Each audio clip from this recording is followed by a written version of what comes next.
জোরে বলা যাবে কি সুবহানাল্লাহ? আমরা সবাই চাই আমাদের কবর জান্নাত বানাইতে চাই কি চাই না? চাই কি চাই না? কে আছেন চাই? আল্লাহ নবী সাল্লাল্লাহু আলাইহি ওয়াসাল্লাম বলেছে যে বান্দা বান্দি নিজের কবরটাকে জান্নাত বানাইতে যাবে, ওই বান্দা বান্দি যেন কোরআনের আশ্রয় নেয়, কোরআনকে মহব্বত করে, কোরআন পড়নেওয়ালাকে ভালোবাসে। আল্লাহ নবী সাল্লাল্লাহু আলাইহি ওয়াসাল্লাম বলেছে কুন আলিমান আও মুতাআল্লিমান আও মুস্তামিআন আও মুহিব্বান ওয়ালা তাকুনুল খামিস। আল্লাহ নবী বলেন কুন আলিমা, ও আমার উম্মত তোমরা আলিম হয়ে যাও, আও মুতাআল্লিমান, আলিম যদি না হইতে পারো আলিমের তোমরা তালবে ইলম হয়ে যাও, যদি তোমরা তালবে ইলম না হইতে পারো তোমরা আলিমের কথা শুননেওয়ালা হয়ে যাও। আলিমের কথা যদি শুননেওয়ালা না হইতে পারো আলিমকে মহব্বত করো, আলিমকে যদি তোমরা মহব্বত করো আল্লাহ নবী সাল্লাল্লাহু আলাইহি সাল্লাম বলেছে ওয়ালা তাকুনুল খাবিস, তোমরা এই সাত শ্রেণীর মানুষ বাদ দিয়া আজ তোমরা হয় না ফাতুলি, তোমরা দুনিয়ার মধ্যে হালাক হয়ে যাবা, আখিরাতের মধ্যে হালাক হয়ে যাবে। ঠিক কি না? ঠিক কি না? এক নম্বর হালাক কি করে আপনি হবে? ও যুবক ভাই, একবার গ্যারান্টি দিয়ে বুকে সাহস নিয়ে যদি পাটাটাকে দাঁড়ায় বলো একজন আলিম একজন হাফিজ মদ খায়া মাতাল হয়ে ঘাস খায়া অঞ্চলে ঘুরতেছে, দেখাইতে পারবা? পারবেন ভাই? একজন আলিম মানুষ মদ খায়া ঘুরতেছে, পারবেন? সারা আসাম না, হুজাই না, মগাও না, সারা ওয়ার্ল্ড একজন আফগানি আলিম দেখাইতে পারবেন মদ খায়া মাতাল হয়ে ঘুরতেছে? না, একজন মানুষ আপনি দেখাইতে পারবেন না।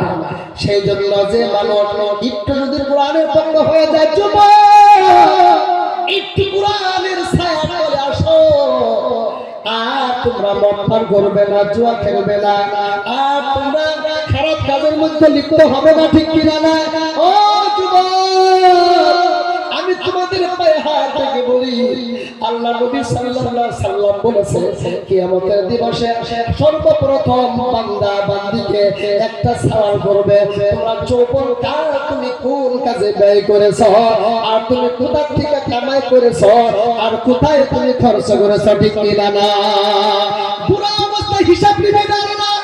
আপনি পুরো অবস্থায় কি করছেন? ও বাবাজি, খারাপ পাবেন না। আপনারা ভাববেন আমার একটা এমন সময় ছিল, ঠিক কিনা? নাই আমাদের যৌবনকাল চলে গিয়েছে, ঠিক কিনা? নাই এখন পর্যন্ত যদি সময় আছে যুবক কোরআনের পক্ষ চলে আসি, মাদ্রাসার পক্ষ চলে আসি, নামাজের পক্ষ চলে আসি, মুরব্বিদের সম্মান করি, ছোটদেরকে মায়া করি, এই মাদ্রাসার তলবে আলেমকে মহব্বত করি। মাদ্রাসা যদি কোনো প্রয়োজন আছে আমরা সবাই দাঁড়াতে চাই কি চাই না? কে কে আছেন মাদ্রাসাকে ভালোবাসে? ঠিক আল্লাহকে দেখা লিল্লাহি তাকবীর। সমাধান চাও যদি জীবনে মরণে, বলেন সমাধান চাও যদি জীবনে মরণে, খুঁজে নাও মেনে নাও চোখ রাখো কোরআনে। বলেন সমাধান চাই যদি জীবনে মরণে, খুঁজে নাও মেনে নাও চোখ রাখো কোরআনে। সমাধান চাও যদি জীবনে মরণে, খুঁজে নাও মেনে নাও চোখ রাখো কোরআনে।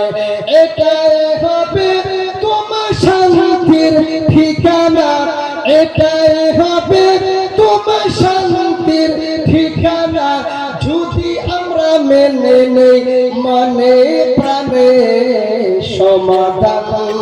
সমাধান চাই যদি জীবনে মরণে, খুঁজে নাও মেনে নাও চোখ রাখো কোরআনে।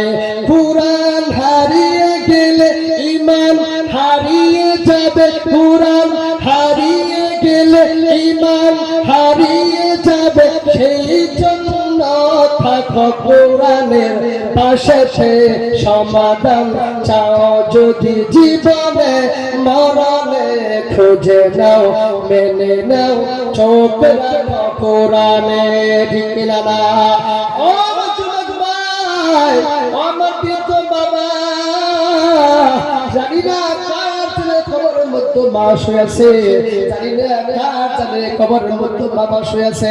আমরা সবাই জানি আমার আব্বা যদি ইন্তেকাল করে মাদ্রাসা ছোট ছোট তালবে ইলম কিনে বাড়ির মধ্যে নিয়ে যায়, নিয়ে যাওয়ার পরে আমরা কোরআন তেলাওয়াত করি, ঠিক কিনা নাই? ঈসা আলাইহিস সালামের জন্য আল্লাহ কোরআনকে খতম করে আমরা সবাই মা আব্বার জন্য দোয়া করি, ঠিক কিনা নাই?